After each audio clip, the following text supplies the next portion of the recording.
All right, folks, we should be live on YouTube. Welcome to Gamcast for Friday afternoon. I wasn't sure if I was going to be able to make it today, but my trial ended yesterday. It was a 2-day trial, but we won in 1 day. So the judge excuses for today. I feel like I picked up a whole day.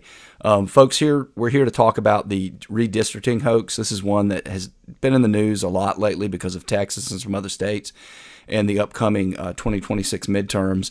And I want to debunk the hoax for you. But before I do that, listen to Jasmine Crockett talking about a few red states starting to redistrict. Of course, she comes at it from racial angle. There's another angle, too. But take a listen to Jasmine. What happened if they gerrymander? Can you talk on that?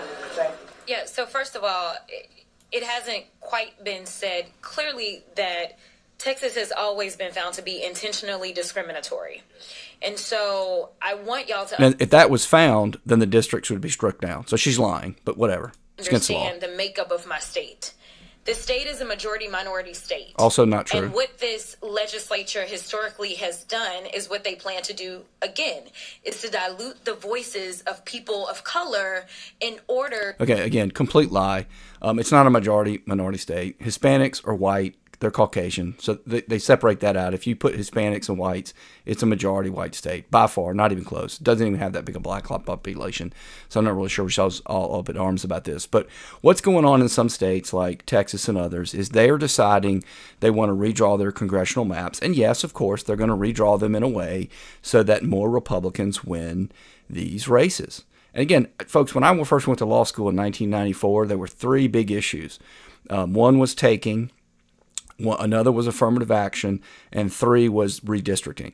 And the Supreme Court got one of them right, that was takings, and it got the other two dead wrong. It allowed this nonsense they're doing, drawing these crazy districts. And it was a problem then, and now we see 30 some odd years later, it's a problem and getting worse. And they really need to go back to making them draw neutral districts, but it doesn't look like they're going to do it. But here's the hoax of this, folks. And it's an obvious hoax because when Democrats are talking, they're lying. Here's a story from the New York Crimes. Eventually comes out. Democrats have few tools to counter GOP redistricting.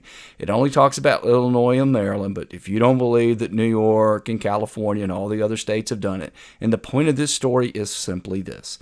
Democrat blue states, they are ruthless. They have already squozed as many blue seats as they can. There ain't no more room to do it legally, right? And all that's happening now is Texas is returning the favor and acting like Democrats. It's about time. It's a little too late, but it's about time. Anyway, if you enjoyed this, please like, comment, share, and subscribe. And if you do, I will see you on the next one.